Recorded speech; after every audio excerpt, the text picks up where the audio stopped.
BCom part तृतीय के सभी विद्यार्थियों का बहुत बहुत स्वागत। आज फंक्शनल मैनेजमेंट में हम सही वर्गीय प्रबंध का क्षेत्र एवं कार्यों का उल्लेख कर रहे हैं या उस पर अपनी बात कर रहे हैं या व्याख्यान चर्चा में ले रहे हैं। यह बात हम समझ चुके हैं कि सही वर्गीय प्रबंध कार्मिकों से संबंधित है, कर्मचारियों से संबंधित है, उनके रखरखाव से संबंधित है। हमें देखना ये है कि सही वर्गीय प्रबंध का क्षेत्र कहाँ तक जाता है, अर्थात सही वर्गीय प्रबंध को क्या कार्य करने होते हैं। सही वर्गीय और प्रबंध दो शब्द हैं। सही वर्गीय विभाग का संचालन प्रबंधकीय दृष्टिकोण से किया जाता है, इसलिए पहले इसके प्राथमिक एवं प्रबंधकीय कार्यों का विवरण हम देखेंगे। प्रथम कार्य है इसका नियोजन। नियोजन में कब करना है, क्या करना है, कैसे करना है आदि का पूर्व निर्धारण है, जिसमें भविष्य के लिए वर्तमान में निर्णय लिए जाते हैं। और यह निर्णय यदि कार्मिकों के संबंध में लिए जाते हैं, कर्मचारियों के संबंध में लिए जाते हैं, तो वह सही वर्गीय प्रबंध का प्राथमिक और प्रबंधकीय कार्य नियोजन कहलाता है। द्वितीय कार्य संगठन। सही वर्गीय विभाग को संगठन का रूप देना ही होगा, क्योंकि भीड़ से काम नहीं चलने वाला। संगठन व्यक्तियों का समूह है जिसमें अधिकार, दायित्व और संप्रेषण व्यवस्था सुनिश्चित की जाती है, अर्थात किसको क्या करना है, कहाँ से सूचनाएं प्राप्त करनी है और किसके प्रति वो उत्तरदायी होता है। तीसरा प्राथमिक कार्य जो माना गया है वह है निर्देशन। यद्यपि मानव से संबंधित है सही वर्गीय प्रबंध, किंतु निर्देशन के बिना वह अग्रसर नहीं हो सकता। उसे मार्गदर्शन देना ही होगा, उसका पथ प्रदर्शन करना ही होगा, तभी यह सब संभव है। और चौथे बिंदु के रूप में हम अध्ययन कर रहे हैं नियंत्रण का। नियंत्रण से तात्पर्य होता है कि जो कुछ हमने किया है और जो हमने लक्ष्य निर्धारित किए हैं उनका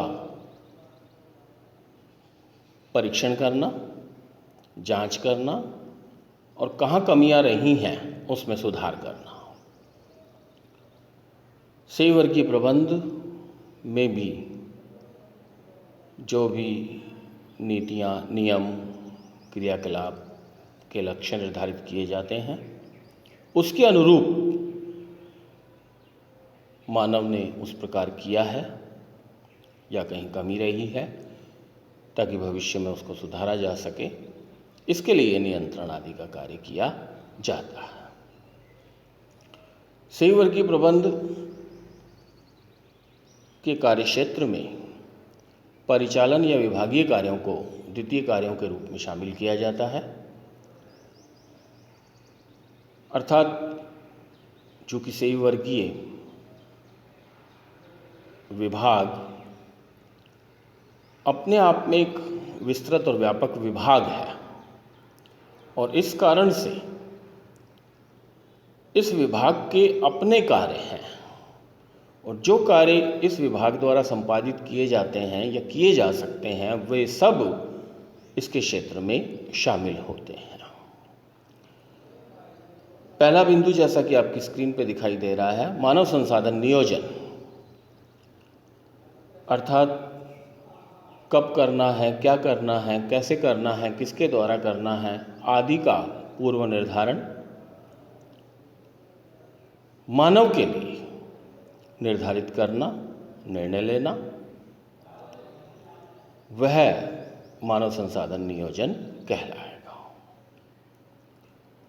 द्वितीय बिंदु कर्मचारियों की भर्ती, चयन एवं नियुक्ति से संबंधित है। सेवर्गीय प्रबंध का कार्यक्षेत्र नियोजन तक ही नहीं है, बल्कि भर्ती, चयन और नियुक्ति भी उसमें शामिल है। भर्ती से तात्पर्य विभिन्न स्रोतों का पता लगाना, जिनसे कि हम व्यक्तियों को अपने यहाँ आवेदन के लिए प्रोत्साहित कर सकते हैं, प्रेरित कर सकते हैं। चयन से तात्पर्य उनमें से तात्पर्य जो भर्ती के रूप में आवेदन प्राप्त हुए हैं, योग्य व्यक्तियों को छांटना और उसके पश्चात उन्हें कार्य पर नियुक्त करना। ये भी सेवी वर्गीय प्रबंध को करना होता है, इसलिए सेवी वर्गीय प्रबंध के कार्यों में या क्षेत्र में इसे सम्मिलित किया गया है। तीसरा बिंदु समाजीकरण, अर्थात व्यक्ति को नियुक्त करने से ही या नियुक्ति दे देने से ही काम नहीं चलने वाला। चूंकि मानव संस्था से परिचित हुआ है, लेकिन संस्था में अनेक लोग कार्य कर रहे हैं, उन सब से उनका परिचय कराना है, मानव का या कर्मचारी का अभिमुखीकरण करना है, उसे संस्था के कार्यकलापों, नीतियों आदि के बारे में जानकारी उपलब्ध कराना है। चौथे बिंदु के रूप में कर्मचारियों का प्रशिक्षण एवं विकास। यह बात हम भली भांति जानते हैं कि कोई भी सीख कर नहीं आता। कार्य के अनुरूप बनाने के लिए उसे योग्य बनाना होता है, और वह प्रशिक्षण एवं विकास से ही संभव है। सेवर्गीय प्रबंध में निष्पादन मूल्यांकन को भी सम्मिलित किया जाता है, अर्थात जो कार्य कर्मचारी कर चुका है और जो उसे करने को कहा गया था, उसमें कितना विचलन है, कितना अंतर है, इस बात का पता लगाया जाता है। तो कहने का मतलब यहाँ ये है कि जो उसकी कुल परफॉर्मेंस रही है, उसका समय समय पर हम मूल्यांकन करते रहें।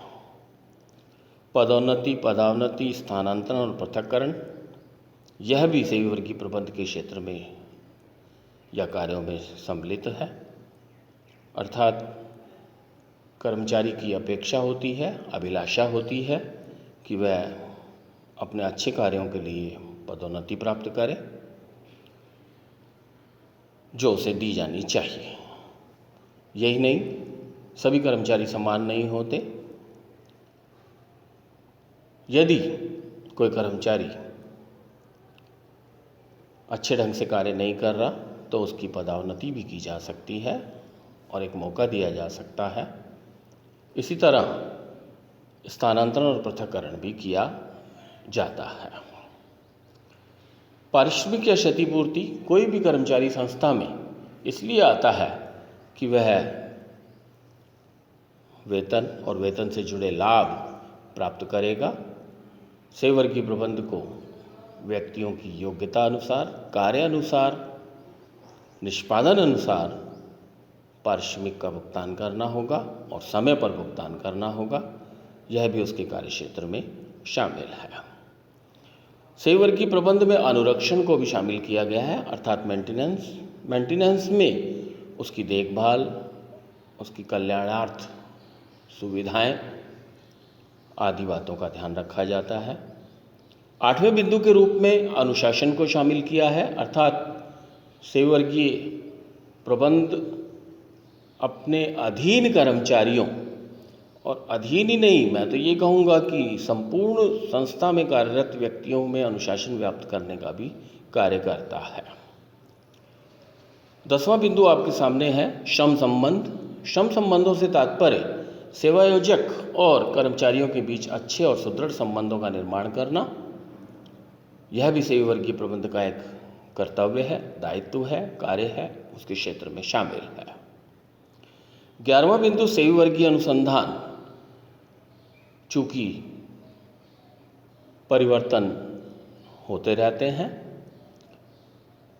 मानव स्वभाव में भी परिवर्तन होता रहता है और मानव भी उन परिवर्तनों के अनुसार अपने आप को अग्रसर करना चाहता है।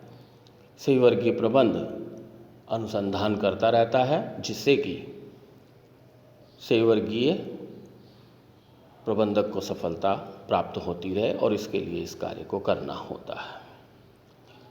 यही नहीं, संगठन विकास, अभिप्रेरित करना और जनसंपर्क आदि के कार्य भी सही वर्गीय प्रबंध को करने होते हैं। तो आज के व्याख्यान में आपको सही वर्गीय प्रबंध के कार्य एवं क्षेत्र की जानकारी दी गई। आप स्वयं पुस्तक की सहायता से इस पर अपने नोट्स तैयार करें। आज के लिए पर्याप्त है। धन्यवाद।